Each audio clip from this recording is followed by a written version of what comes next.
come the Dolphins. And on that last drive, went for it on fourth, turned it over. A good job by their defense, though. They held them to 3, but this offense, they've got to be a little bit better, a little bit more careful here. And sometimes when you see these calls on fourth down, when they decide to go for it, it's not necessarily the coach saying, I believe in my offense. Sometimes the coach saying, I believe in my defense. I can afford to go for it here, because if we don't get it, I don't think we'll give up more than 3. And that's exactly what happened there. Factored in. I do. I think that he had that in his mind going into the game, that I'm going to be aggressive on offense because I know I've got a defense that can hold up their end. And he's brought down. 17 yards on the pickup there, and the drive will continue. One thing I can say pretty safely, that route is not called if you don't have a guy who can throw the ball and put some mustard on it. Because if you're going to lollipop it in the middle of the field, bad things usually happen. It takes a strong-arm guy who can rifle it in there, and they were able to successfully complete that one. That one goes for 16 yards. It sets him up first and goal. So much goes into a successful play, doesn't it? How about that play action there, freezing the defense just enough to bring the tight end free downfield for the completion. Now a play fake here on first down. Sliding out of the pocket. It's caught. Stills right side. And he is out. Back now with Charles Davis. I'm Brandon Gaudin. Second quarter begins with the Dolphins in possession of the football. And they'll come up looking to keep this drive moving. Again, Tannehill rolling to his right. And that is incomplete. Jordan Cameron is tight end, the intended receiver. And that is going to set up third and goal. And on the outside, they're playing press coverage. They'll try to run with a J. And he is in. Touchdown, Miami. J&J taking it in. And the Dolphins are in for 6. They decided to run it in and got it done on third and goal. A lot of times, that's a passing play. And the kicker just has to come out for the PAT. He can breathe a sigh of relief as well, right? Although I don't know if he's really breathing a sigh of relief. I think he likes to put 3 points on his ledger. Franks now on to kick it away after the touchdown. Very short kick. This will be taken by one of the up men. And that's the kind of return you're looking for. To get to that spot on the field, that allows you to do a lot of things on offense. Atlanta now coming out on the field. And they had 3 points last time, but they didn't want 3 points because they were well within range of scoring a touchdown. We'll see if they can do better now. I'm with you on that one. Let's just go ahead and be frank about the whole thing. The only one happy about the 3-point kicker. Exactly. He put it through the post. That's going to help him in contract time. But that offense, you're thinking, let's get in the end zone this time. I don't know if that helped him in contract time. You could have kicked that one through. I don't know about that. Toe bash. I don't know about that. Super toe. A couple of Dolphins in on the stop. After the penalty, here's Freeman. Oh, a heck of a move. Man. And taking it across midfield and inside the 45. 12 yards there as they move the chains. And the man who helped Florida State to a national title in 2013, Devontae Freeman, reeling off a nice run. I remember when he came out of school, when I was evaluating him for the NFL draft, I loved a lot of his game. Run it, catch it, block.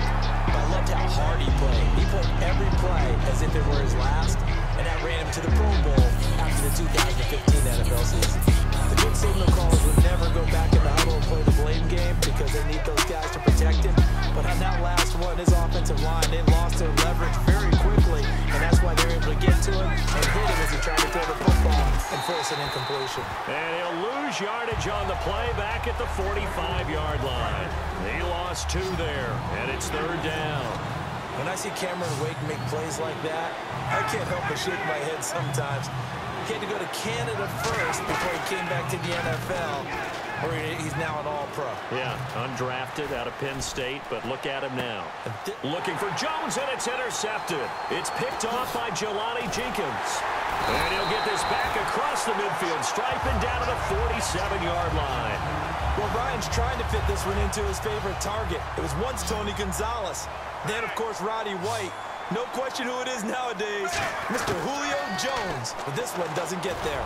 And his throw is going to be incomplete. Devontae Parker, the intended receiver, and it'll be 2nd and 10.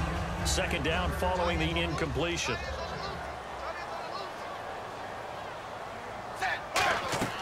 Now Tannehill. They set up the screen to Ajayi. 20, and he's going to be out of bounds down inside the 20 at the 15. A big play there on the screen pass. 32 yards. And now a first down following that long gain. It's hard to play in the NFL now as a running back and not catch the football as well. Jay Ajayi shows what you can do. And no escaping this time as he'll go down. They got him for a sack. The second-year man, Vic Beasley, coming on the blitz. He gets him for a loss of 7. It's interesting, partner, that most defenses try and guard the 35-yard line actively because they think the way kickers are nowadays, about a 52-yard field goal, they're kind of giving up points. But you get even deeper into territory, you get into the red zone, they're going to guard it even more, which means more pressure, more blitzing. 3rd and long, it's Tannehill. Call that a loss of 7 to bring up 4th. Now whistles come in. We're going to get a timeout here by the offense. They'll have 2 remaining as we step aside here in this second quarter. I don't think this will even, nope, it doesn't even get there. Well short, and this score will stay right where it is. So it's an empty possession there, and you'd have to say it's not like him to come up short on a kick like that. Yeah, and it's real easy for me to say this, but anything in the 40 to 49-yard range should be pretty automatic for an NFL kicker, especially in terms of at least getting it there. So you're right. That is Devontae Freeman. They're not going to get him. Touchdown, Falcons. Devontae Freeman, 61 yards. And the Falcons have once again taken the lead. And on that long run, maybe the defense caught napping a little bit. The concentration level may not have been there. I agree with you on that one because those types of plays, when they result like that, they're almost like big bolts of lightning, aren't they? Whoosh, and off he goes. This fielded a few yards into the end zone. And the decision to bring it out is going to cost him about 7 yards all told as he's taken down back shy of the 20. Here's Ryan Tannehill and the Dolphin offense back out onto the field. Been a decent start for him here in this first half, but bottom line, his team's losing. They got to fix something. And it starts with him. He has to keep that little quarterback strut going right now to make sure that his team sees him as confident. Continue to try and up his game, but just let him know, hey, if I'm around, if I'm the one calling signals and throwing the football, just follow me, we'll get there. Sometimes that will do more to elevate a team than anything else. See if he has that confidence. Holding offense.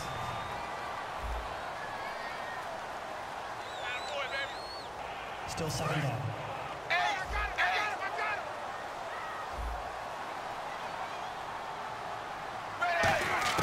On 2nd down, here's Tannehill. And unable to connect on the long pass. It falls down incomplete. Well, partner, I guess that answers the question about whether they're going to sit on it or not. It does. Now we'll see if they try that again. Yeah, I think what we find on plays like that, when you take that shot, if you're unsuccessful, then you go way more conservative to finish the half, you know? I think that's the way they'll go. From the gun on 3rd down, Tannehill going deep here for Parker. Oh, a ball batted in the air, and now it's intercepted. It's a first-round pick, Keanu Neal. And he's going to go out of bounds at the 30-yard line. Oh, and that's a nice job defensively to get a piece of the football. He's going to pop it into the air, and then it's the tip drill. And good concentration by him to react to it and pull in the interception. This is Freeman on 1st and 10. And he's going to fight his way forward here for a modest gain. 5 yards on the carry. Good pickup on 1st down. 2nd and 5. A minute 59 to go in the first half. We'll come back to Miami after this. Coming up at halftime in a little less than 2 minutes, we'll send you to Orlando where Larry Ridley is standing by. He'll have highlights and analysis of this first half. Now it's Ryan. Swings it out to the flat for Freeman. And he's brought down. It's a really nice 15-yard pickup, and now it's 1st and goal. And the defense with their backs against the wall a little bit here as the offense is in the red zone. So many times you hear today's NFL described as a space game. Get your best players into space with the football in their hands. That's why sometimes you just swing it out to your runner, get him out in the flat, and let him have a chance to make people miss an open field. All right, say it with me now. There are a lot of different words we can come up with. Maybe we go back and forth after that play, getting his toes tapped down to make that catch. Crafty. Yep. Wiley. Oh, definitely. All the veteran names. You name it. Has every move in the book and continued to get better throughout his career so he can make that type of a catch.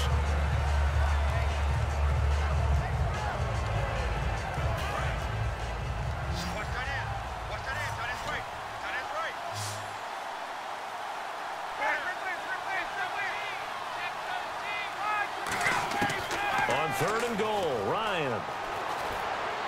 This will be caught at about the 6. And he'll be brought down here at the 3-yard line.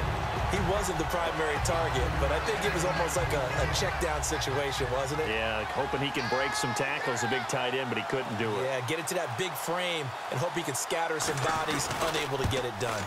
And the kick for the 41-year-old is up and good. And that'll open the lead up to a touchdown now at 13-6. So give them 3 there. A good drive gets them inside the 5, but they couldn't punch it in. And credit this defense, too. That was the old bend but don't break approach. But it kept the offense out of the end zone.